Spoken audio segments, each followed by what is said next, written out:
Below cash game, World Championship. It's like play and explain. Here we open 3-bet and a 4-bet. This hand is kind of nice if we're up against 2 aces, which is a little bit likely the way 6-max plays. And if not, it's against a lot of high cards. He goes all in. It's a 3-way all in against 2 aces, most probably. Aces, kings. Ooh, we hit the turn and we hit the pot. It's a strong start. It's a strong start in the cash game. Here we flop the flush and we have no pair, so I think we just want to start betting. Can he call a worse flush? If he can, I think we just have to size big here. Same here with the 4th spade coming in. I'm going to c-bet here. I feel more comfortable c-betting than checking back. Big bet on a turn, so basically I'm saying I either have the net flush or I have the net flush blocker. For that reason we want to size big. Hands he can call with our sets and flushes. We're having a second caller, which means that that guy is calling with an incredibly strong range. I'm gonna go for it, of course, with Lenetzi. Djokovic with a decision. Up with enough bluffs here. We have a very easy fold here, blocking the ace of hearts, and he does call king high flush. Yeah, it's kind of impossible to fold that one. I'm sure in the back of his head he's thinking, surely this guy doesn't show up with enough bluffs. We'll complete. I'll try to explain as much as possible as we go. It's gonna be super wide. Quite a bit. I'm going to call here. Yeah, of course it's light. We have to defend a lot against these small sizes. It's very easy to overfold. 10-5 is the kind of hand that we want to call. Maybe consider stacking off on a safe river. There's bets again. 5-4-7-8. Pretty cool bluff. Now we're gonna get a feedback loop. Pretty quick one. Check then 8-5. It's a very funny hand. We have 3 pair and a hard blocker, so I think we have a relatively easy call on the turn, and then we find out on the river.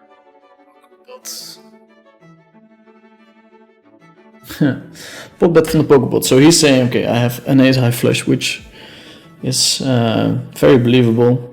We're also blocking 4 pairs, so that's very relevant for our decision. If we look at hands that my opponent might bluff with, our hands with an ace of hearts with no showdown. So I'm going to actually hero call this hand for that reason. Entirely likely that my opponent has a flush, which he does.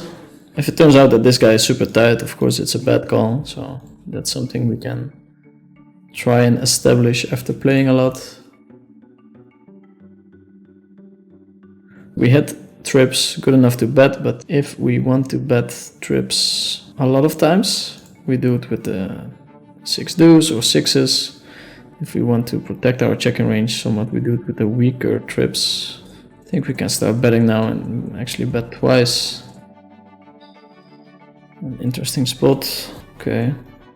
We have to call our deuce, I think, at least once here. It's so hard to have enough bluffs in his spot. This is definitely like creative. I think we can just fold the river. Okay, this is a spot where he can turn a jack into a bluff or a 6 or anything along those lines. You can very credibly have a king or a jack. 6-max people play so tight. I'm going to call anyway, like low frequency call here. King jack, kind of nice combo to bluff with. I'm actually surprised he showed up with a bluff there, but would be cool to see Ben Solsky and Ben Tollerine play this randomly, but probably wishful thinking. Yeah, it's very, very unlikely that they show up. Whoa, we have a royal flush. Okay, boys and girls, hitting the royal flush on this table. Going to come in with a small bet. Get one caller. So hard to extract value from this hand. Guess we're just gonna bet and pray for a 9 high flush.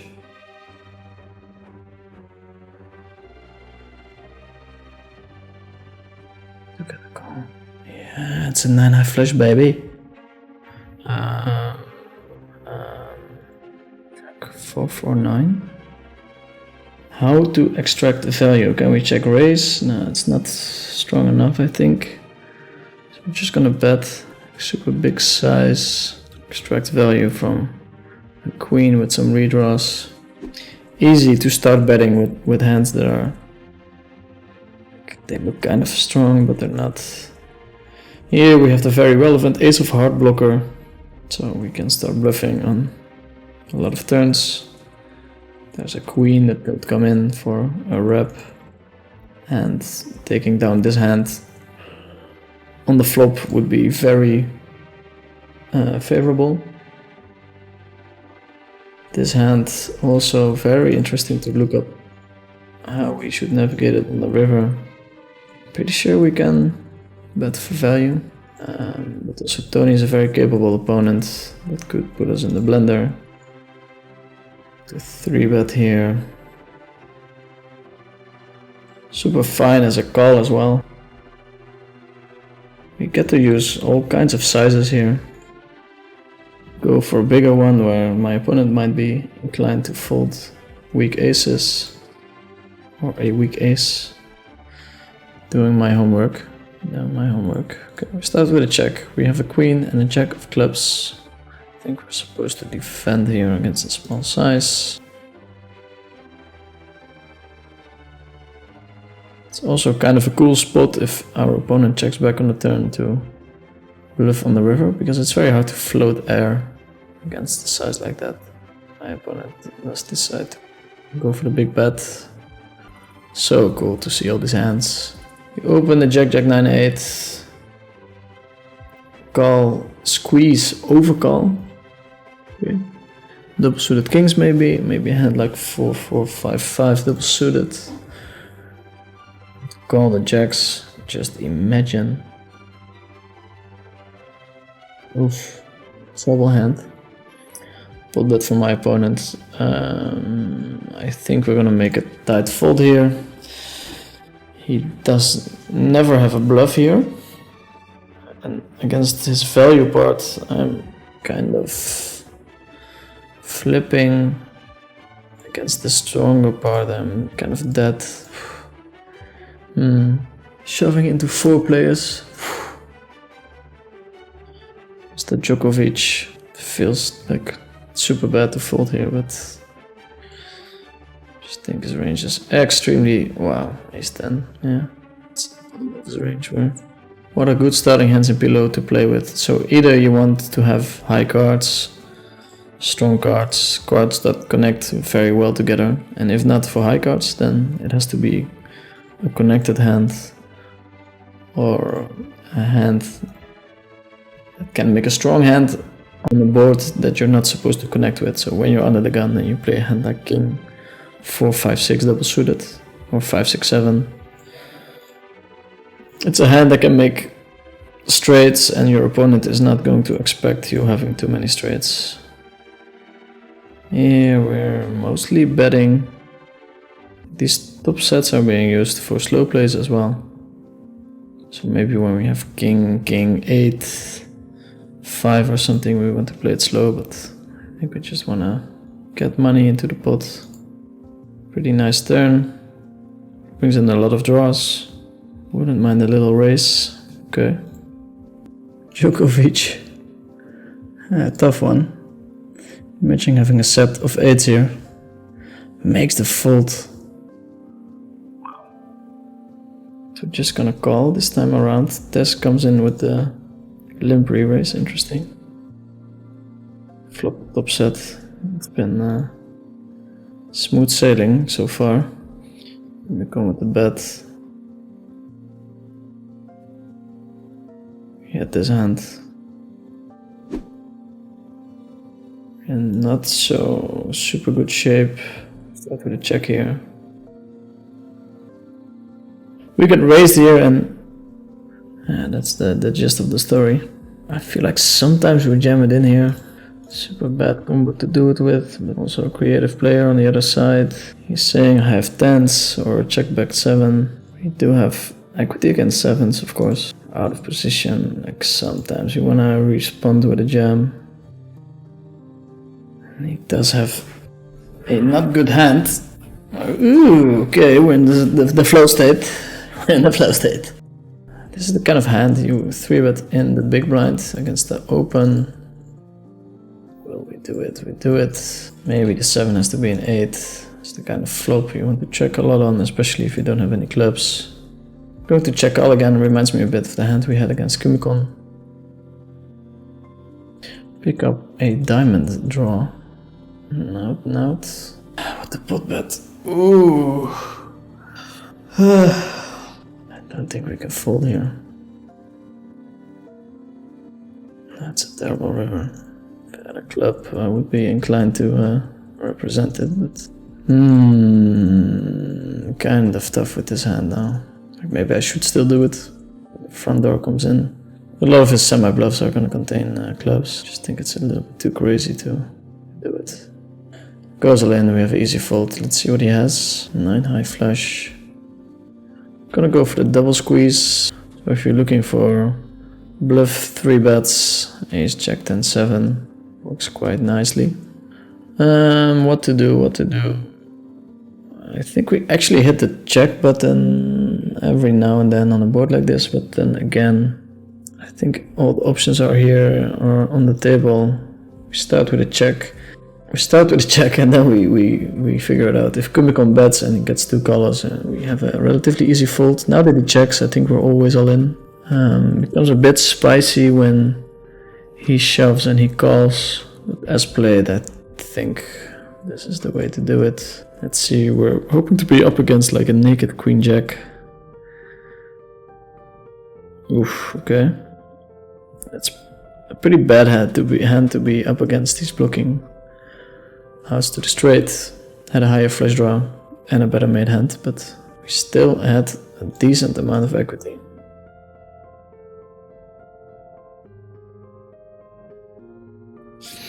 These hands, like when deciding whether to check raise or to bet yourself, like oftentimes when you have the set and you have backup, it's nicer to bet yourself, and then you have like the naked combo. It's nicer to check raise, so that's how I try to make sense of it. Sizing wise, I think on a board where this much is happening, it's fine to pot bet. I wouldn't know for sure. Tess is playing very quickly. I would be a little bit worried for him. 10 high flush. Cabbage Juice is asking, is this the real Kumikon? And he's not. The real Kumikon is retired. He did an interview with Joey Ingram in which he looked incredibly sad. If you want to feel bad or better about your life, maybe watch that one. 7 million is not going to make you happy. Maha has an opening strat. Great hand to step when you have no showdown. I think the way it's here, it's fine as a check. I think we're supposed to bet big here if we want to bluff. Also, this is the kind of hand that is the most perfect hand to call whenever he goes over the top there.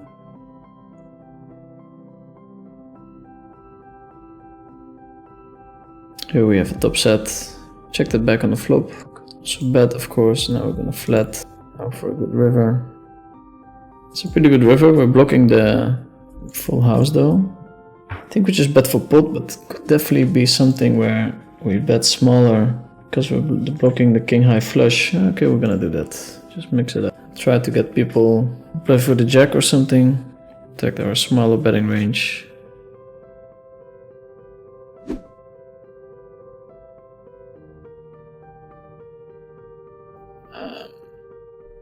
Call here.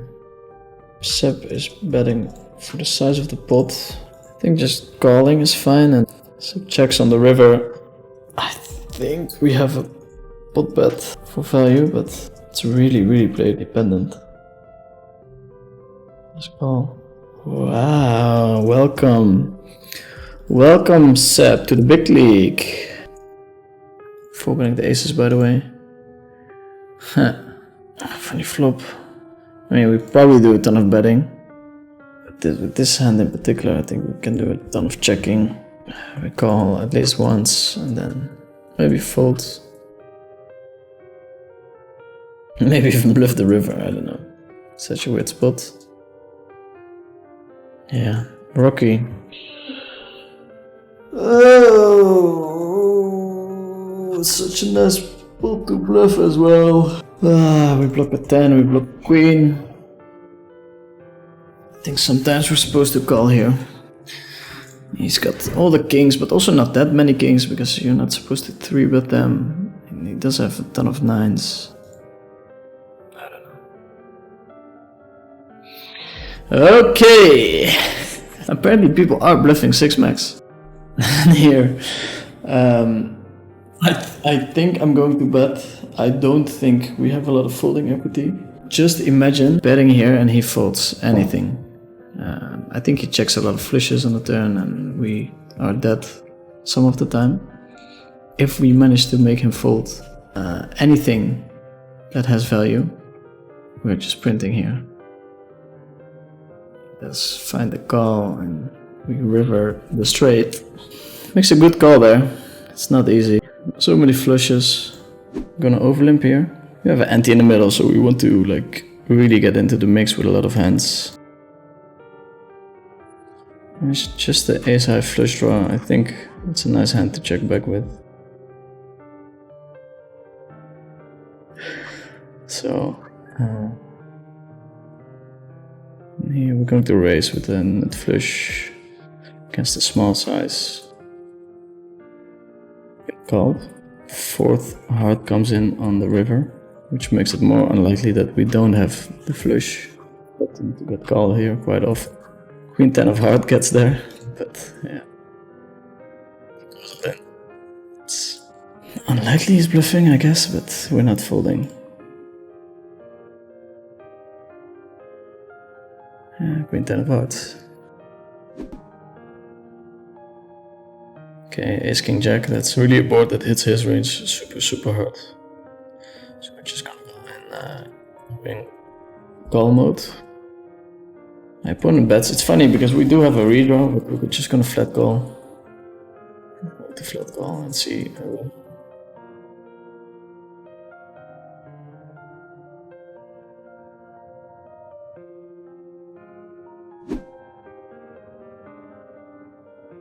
Here we're check calling. We have one pair, backdoor nut flush draw. I was about to say ace would be nice, and then the ace comes off. Of course, he has all the 5 deuce. And again, how much 5 deuce does he have? It's actually the kind of combo I should be checking maybe, but I think leading makes a lot of sense as well. Blocking the pair on the board is not great, not having a deuce or a 5, so maybe that's the one we should be putting in our checking range. Have you discovered any new trends or new lines or something else improved, not seen before? Yeah, people are fucking aggressive. That's new.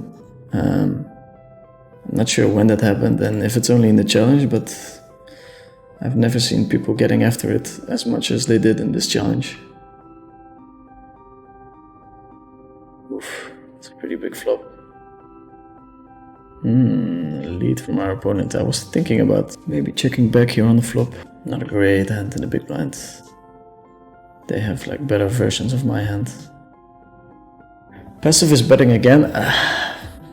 I haven't seen people like bluffing that much for 3 streets with this line. It's a creative guy though. I'm not going to fold my king. We're just gonna see. What can he have? He's kind of wrapping king 10 or 10-10. We make a weak check back, I guess. Check 6-9. Hello Dirk, good to see you streaming. Good luck, buddy. From Michael. This made my day. Thanks, man.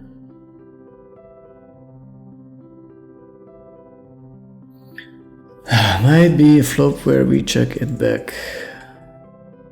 Not sure, but always nice to try. Small bet. We're gonna raise, of course. We've been bluffed by this guy a couple of times now. He's very creative, huh, this guy so far. Me and Kumiko, we had so many funny hands, he's just gonna be like, okay, this guy's just completely full of shit.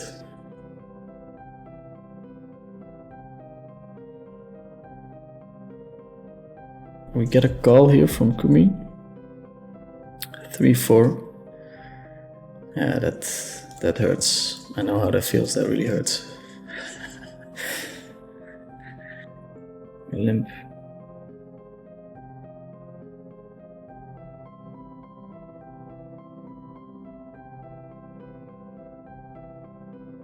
Sadly, we're blocking the queen high flush, so if you want to check back, would be nice to do it with that combo.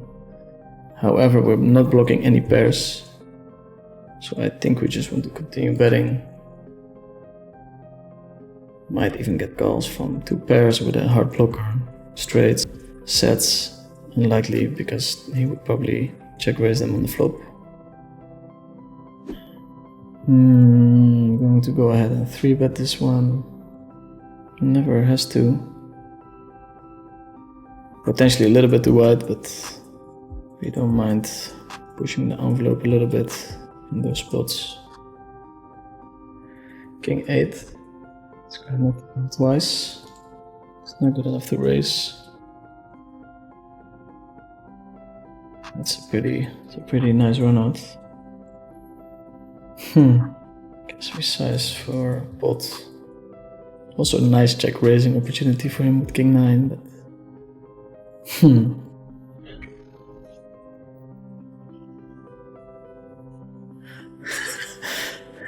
people really don't bluff enough here. I don't think I'm going to fold my King 8, but it's not really a very... Like, we really have a bluff catcher here, it feels like. Maybe we're just slow rolling him. He has King 8, 9-9. I don't think so, but pretty sick line he took. Yeah, King 9 is very likely, but 9-9, wow. Can you imagine folding there? Jesus Christ. Yeah, he's definitely jamming there for value. Oh, imagine how sick he feels after me Nitrolling my full house. Sorry, buddy. Sorry for the 4-bet here. It's not too bad. We start with a small c-bet. Small meaning half pot. We c-bet nearly 100% of our range here. On the 10 of clubs, I think my opponent should have a couple of leads. I'm going to check back. Very hard to stack my opponent while blocking the top boat or top set. Like, what hand can you call off with 3 streets? Queens comes to mind, but that's really one of the only hands. And this guy, we had so many battles, so many hands where I feel like if he has any hand here, he cannot fold. So he's seen me bluff in these spots. Yeah, that's call. Asian big mat, not sure about the bet call. He's blocking some full houses. It's kind of fine, I guess. Mostly rubbing aces there, but ace 10 definitely as well. I think we're just gonna start with a check here. Blocking the ace, which is one of the main hands we can get value from. I think we want to invite people bluff. Namo's limped, which means he has a ton of queens, I would think. He's so big though, it's super annoying. Sometimes these guys just size big when they bluff and then size small when they don't. Like, it's so obvious what I have now. Although I should be checking some straights as well. He's just betting so big, it's... What to do? How many queen 10 does he limp? That's the question.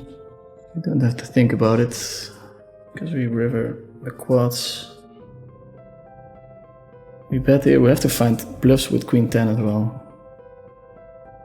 So I hope you guys got a little bit better at playing pot limit Omaha, and I see you guys in the next one.